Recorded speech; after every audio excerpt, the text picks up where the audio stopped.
Today I'm walking along the marina over here at Haulover Park, and I want to talk to you guys about what's really going on in the job market, because you hear all this conflicting information out there. A lot of people want to say how good it is, and we're going to talk about that in this video. But the reason I want to talk about it today is because the most recent jobs numbers just came out, the September jobs numbers from the BLS that was originally kind of canceled because of the government shutdown. So those numbers just came out today, and I want to talk about what's really going on, like what the numbers say, what they really mean, what people are talking about, and how you should feel about the current state of the market. And the thing that kind of inspired me to talk about this wasn't just the new data, but I saw this story talking about, should you be worried about the current job market? Should you be worried about all the layoffs that we've been seeing? Because last month,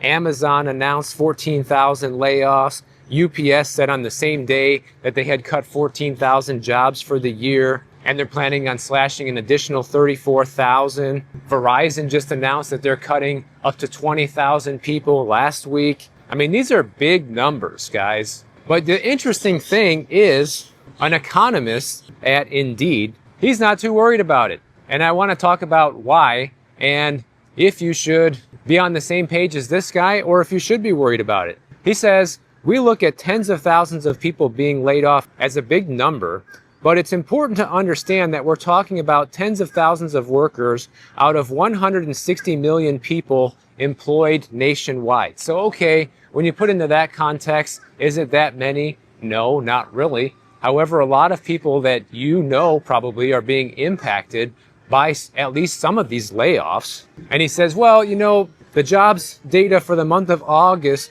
found that about 163 million people are still currently employed in the U.S. So that must be a good thing, right? Another economist says that these big headline numbers that you see for the layoffs kind of overshadow all the hiring that's actually going on, and it makes things look worse than they really are. And they kind of have a point when you look at how many people still have a job versus the ones that don't, but that doesn't really tell the full picture. They say that the U.S. economy had 50 consecutive months of job gains until we saw a dip in June of this year. And then we returned to having employment gains as of August when we added 22,000 jobs. But let's not forget that the jobs numbers that we had over the 12 months that ended in March of 2025 actually showed 911,000 fewer jobs actually being created during that 1 year span, because there was a huge downward revision. And that was the largest jobs downward revision ever to take place in history. And Jerome Powell actually admitted a couple of months ago that they routinely over-embellish the jobs numbers only to revise them down later. And that's why almost every single month you see a downward revision. In some cases, you do see an upward revision. But these headline BLS numbers of what's happening in the job market never usually tell the full story.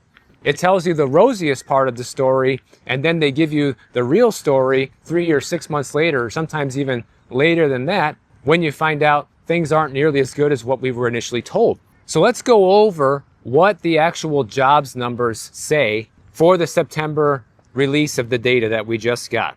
They say that the U.S. economy added 119,000 new jobs, which was better than expected. However, the unemployment rate rose from 4.3% to 4.4%.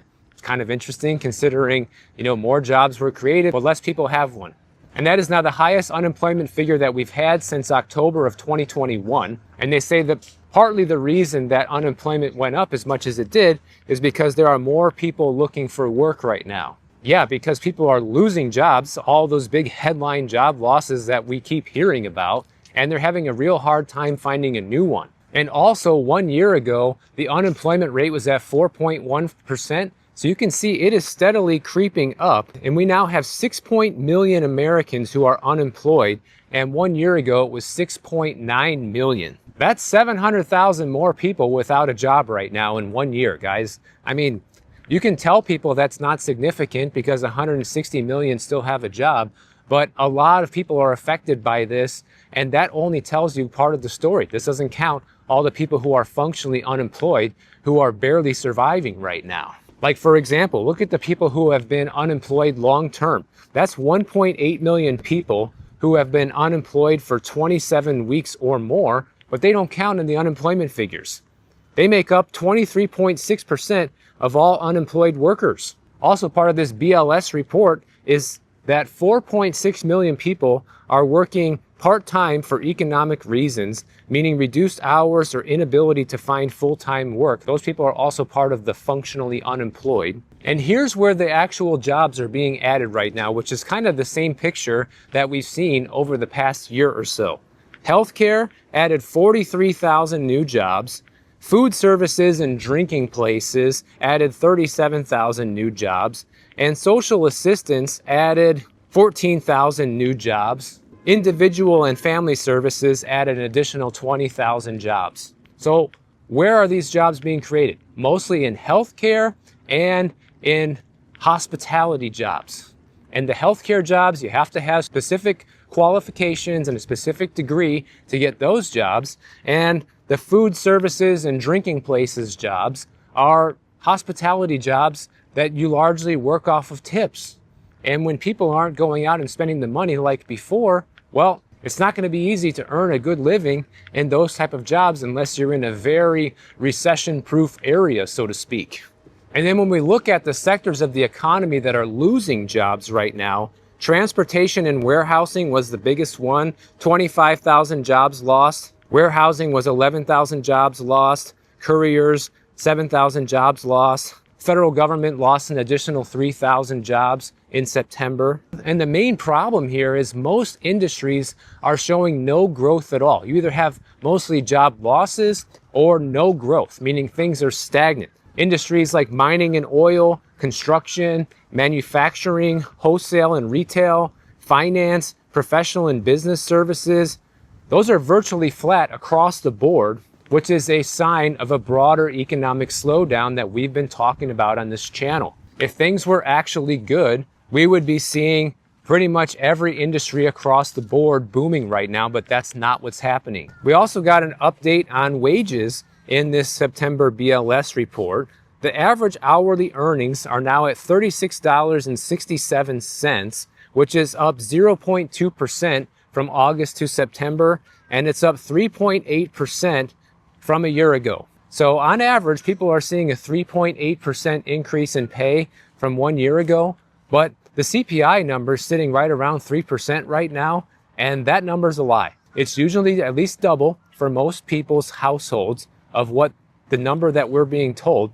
So if the CPI is at a conservative 6% right now for most people, and you're seeing a 3.8% increase in wages, by the time you take out taxes from your paycheck, you're losing probably over 10% of your pay in just 1 year. That's significant, guys, and that's why things are so slow right now and so many people are having a hard time. And to prove my point earlier about the revisions, the July and August numbers were both worse than originally reported. They were both revised downward. July was revised from 79,000 down to 72,000. So 7,000 less jobs than what was initially reported. And August got a huge downward revision from 22,000 jobs created to negative 4,000, which in just 2 months means that the labor market created 33,000 fewer jobs than originally reported. Yet you have economists out there telling you that things aren't that bad and you shouldn't be too worried about all the big headline layoffs because still so many people do have a job.